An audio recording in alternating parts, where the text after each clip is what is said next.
Guys, I get it. It's freaking frustrating. I've seen your emails. I've seen the comments all over Facebook.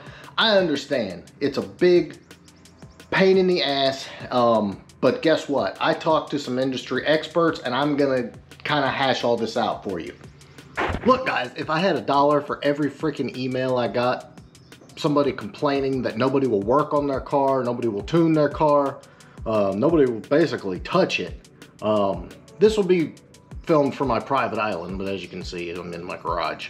So let's dive in. Let me try to explain from the experts what the deal is. Boys, before we get rolling, there is not a lot of time left in our second giveaway. If you haven't seen the details, which maybe that's my fault, we're giving away a ready to bolt on wheel and tire kit from LMR with Nitto tires. Any SVE wheel on their website, whether you've got a 79 Mustang or a 2024 Mustang, doesn't freaking matter. You get the entire kit ready to bolt on. All you gotta do is go on the website, grab some merch. Guys, we got all kinds of fresh merch on the website. You gotta check it out, and we got a lot of more cool stuff coming for it. But guys, look, all you gotta do is go on the website. Every $5 spent gets you 1 entry to win that wheel and tire kit, shipped to your door, ready to bolt on. Grab some merch, get some wheels. You pick the wheels, freaking epic. Don't miss out. thefoxcast.com/shop. All right, this is what I did, guys. I spoke with 5 shops, and I'm not gonna name them because that's not right, I don't think, that don't work on Fox bodies. They do performance work, but they don't work on or tune Fox bodies. And I got their responses as to why, and it was kind of eye-opening. I mean, I pretty much knew all this stuff, but I wanted to get it straight from the horse's mouth, and this is what I got. So the best response that I can tell you out of all of them was scenario, someone brings a Fox body to the shop and they want some performance parts installed on the car. No problem, they're a performance shop.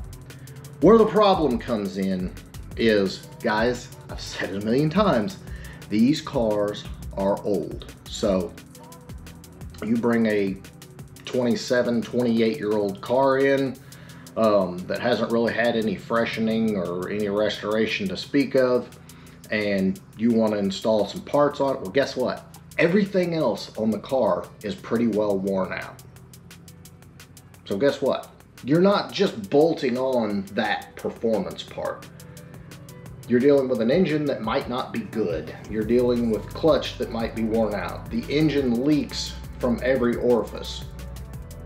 You've got a PCM that's not up to the upgrades. It's not just could the shop take your money? Of course they could.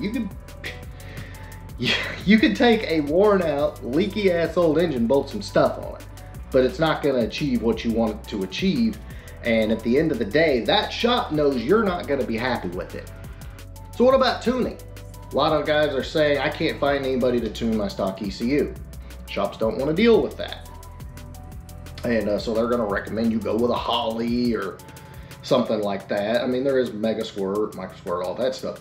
But shops just don't want to deal with that aggravation trying to make this 30-plus-year-old software do what you want it to do. And they do have limits. They're not that good. They would just assume work with new software, new sensor, new wiring, new everything, and get your car right the first time. You might not want to do that. You might not want to spend the money, so you get pissed off at them, and it ends up being a whole thing. The next thing I got is customers keep getting pissed at them. And this was their words, not mine. Fox body guys, in general, don't want to spend a lot of money. And what happens is they'll get a car in for like a radiator or, you know, something minor like that, and when they replace the radiator, then the heater core starts leaking, and then they need new hoses, and then they need all new coolant. So what happens is something that comes in as fairly inexpensive spirals way out into something that can be quite costly and time consuming, and the customers get pissed off. And I said, well, I just brought it here for a radiator. That's frustrating. Shops don't They don't want to deal with that kind of stuff. You know, it's, again, this goes back to everything being old on these cars and frustrating when you could take in a 2017 Mustang GT and bolt headers and exhaust and a supercharger on it, send it out the door, everything's in good shape, nothing's wore out, nothing needs replaced, and customer's happy. Bing, bang, done. Another scenario.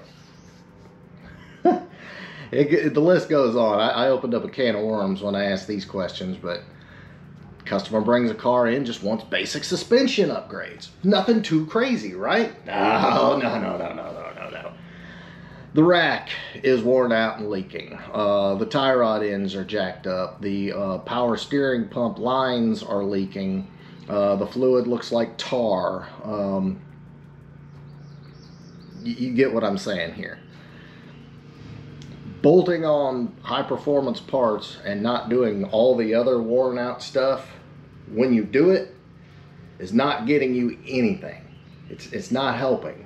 You know, putting on a big brake kit when your ball joints. You see what I'm saying though? These cars, guys, like, they're old. Unless you've been through everything front to back, chances are pretty much everything is worn out on the car, unless it's a low mile, a super low mile Survivor. And even then, when you start taking old stuff apart, stuff breaks. Last and final example. Gentleman talked to me about a customer that wanted to bring his car in and get a crate motor installed. And the customer provided the crate motor. Just, you know, basically all he had to do was pay labor, you know, whatever fluids. So they went to install the crate motor. And guess what? His motor mounts wore ass out. The engine was sagging, which caused the clutch fan to be cracked and the fins to be worn off, which also cracked the shroud. Found, you know, the hoses were jacked up. You know, they were old, needed to be replaced. You know, his distributor had play in the shaft. So that customer that thought he was only paying for labor to have a brand new engine installed ended up paying close to what he paid for the engine in miscellaneous stuff that was old, worn out, broken, or fell apart when they tried to remove it from the old engine. So I hope you guys get the gist of what I'm saying. Now, there is a lot of shops that work on them. There's plenty of them. I've got a listing on my website of shops that do work on Fox bodies. But for the ones that don't, guys, look, they're not working on Fox bodies to be assholes. It's you know, it's an individual business decision. Most of them, from what I gathered, based on past negative experiences with customers who got pissed off at them because they got quoted one price and when they left the price was totally different. And you know, wasn't the shop's fault. It was dealing with old cars and old parts. So guys, I hope that helps. Been there, done that. You know, every project car we've had in, every giveaway car I've done, you know, that I thought was going to be fairly simple and straightforward, always turns into a slippery slope of lots of parts and lots of money. So I hope that does help, guys. If it did, please drop me a big thumbs up. Make sure you smash that subscribe button. Catch you on the next one.